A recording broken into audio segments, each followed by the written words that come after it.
Today here on the bench, the legendary Blue Wonder, the Kenwood TM-V7.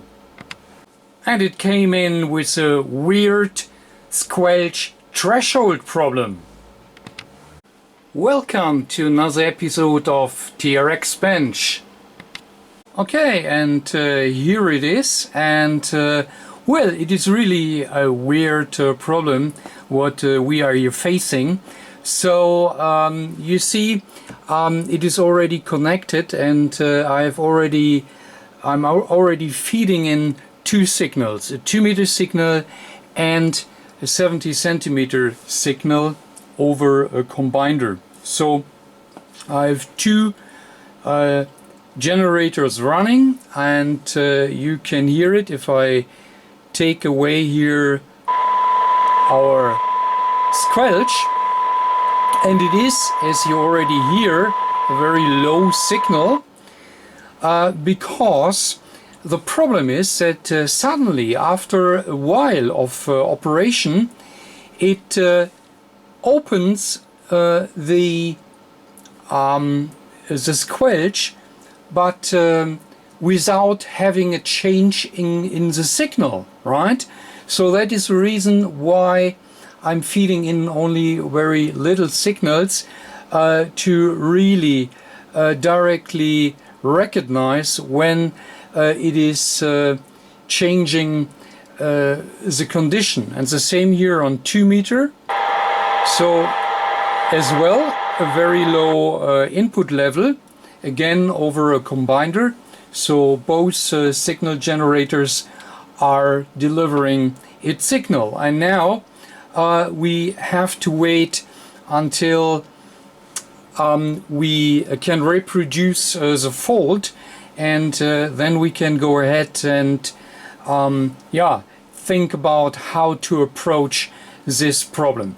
What I have heard as well is that sometimes it seems to be a reset combined with the open squelch. So maybe in some way it hangs together, but now we have to leave it run and wait until we see the fault.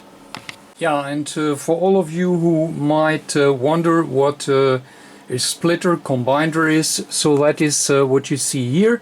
So I'm able to feed in both generator signals into the radio, and here is another type. So that is a splitter working from 0.2 up to 1000 megahertz, and you can use it as you need it as combiner. So you combined two signals and then you have both here at one port, or you can use it the other way around. So you feed one signal and maybe you can connect for receiving purposes, of course. You can connect to receiver. So whatever you need it for, that is what a splitter or combiner is doing. And then I saw another problem additional to what I've told you. So when I switch it off, the radio, and now it depends how long I wait, but under normal circumstances you switch your radio back not within a minute or so. When you then switch it back on, you see, now it's doing exactly the same. So you see it is resetting, if you like, our settings. So it is here back to so whenever I change here anything and you switch it off, wait a moment, switch it back on, you see it is back. It is gone, sorry.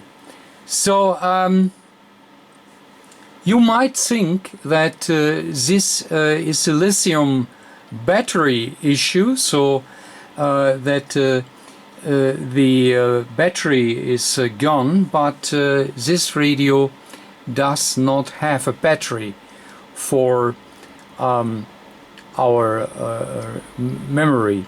So this radio has an EEPROM, and when you switch the radio off, all the informations are getting written into the EEPROM, and with the next start you have all back.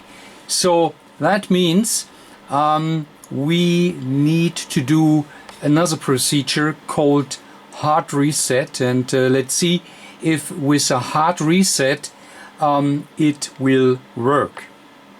Okay, and what do we have to do a hard reset? So you may see here this little hole, and there's a little switch behind it, and this is a reset switch. What we need to do is we have to disconnect the radio from our power supply. Then we have to hold power, right? And we need to connect it to the power supply. Then we have to take off our display here, and we have to press our button just to reset our radio, and that is what we want to perform right now. Okay, so I've prepared everything, so now I press power and hold it, and I put back here my power supply. It is in. Now I take it off as described, and I press here our reset button, and now let's see if this did any change. Okay, so all is back to normal, and let's see if we change here now. So doesn't matter what, just here a little bit, and now we switch it off, and let's see if when we switch it back on, if then we have this problem under control. Let's see. Okay, so that was a trick, obviously. So that is when static gets in any way here to the radio, so then it can exactly do this, and with a hard reset you are normally able to fix this problem. So that means this is obviously fine, and now we need to see what's going on with the rest. Alright, so I've brought it back here to frequency, and this is a 400 Hertz tone where our carrier is modulated with, and here this is 1 kilohertz. So we can now distinguish it simply by the tone, okay? And so this is here louder. So we would directly recognize when our radio or our squelch is opening, and we would directly see this problem. But let's once again try if this is still fixed.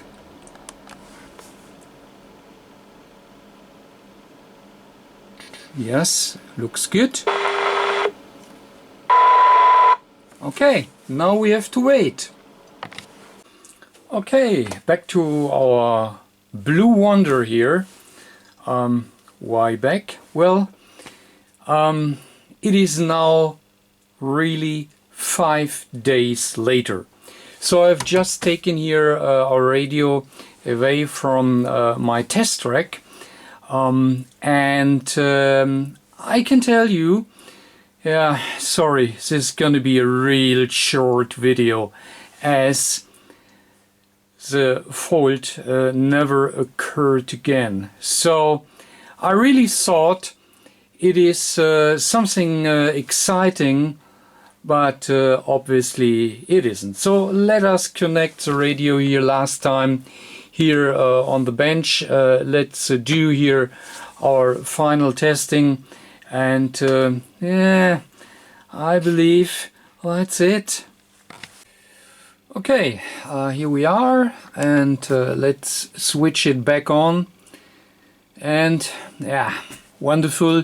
So our problem with losing the memory is gone, and as well our problem here with squelch is gone. So it did not happen within the last 4 days, and that all is really due to our hard reset. And why was this hard reset so efficient?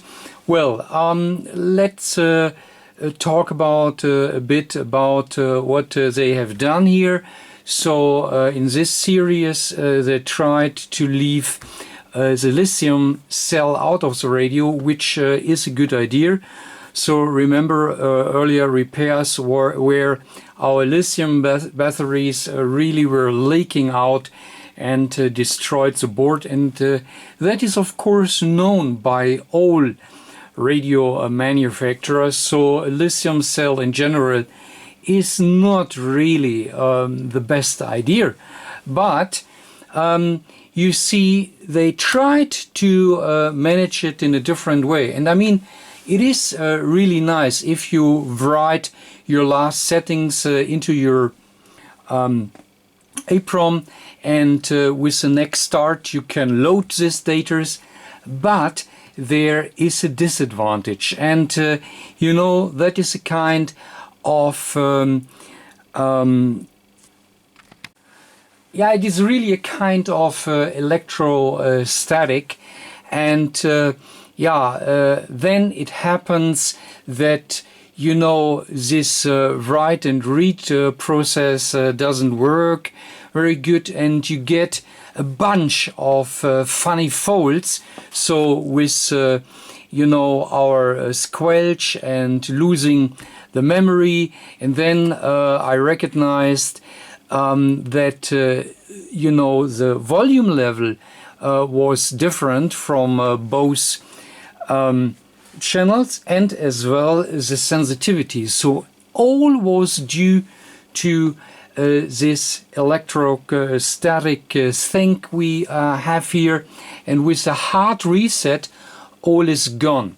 So I hope that even it is not an exciting fault and we have no repair here, I hope it is still a good information for you guys out there in YouTube land, because don't look for battery in this radio, and if you have funny problems, funny faults, just do this hard reset as I was showing it, because that really is able to solve a lot of funny problems. Okay, so this radio here goes back to our contest station. You have probably seen here our call sign in the display, and we will see in the next time if this fault is coming back, but I think it is really solved. Okay, really a short video, but I hope you enjoyed it just a little bit, and yeah, our next video probably will be a little bit different. So Okay, thanks for watching and catch you next time. Bye.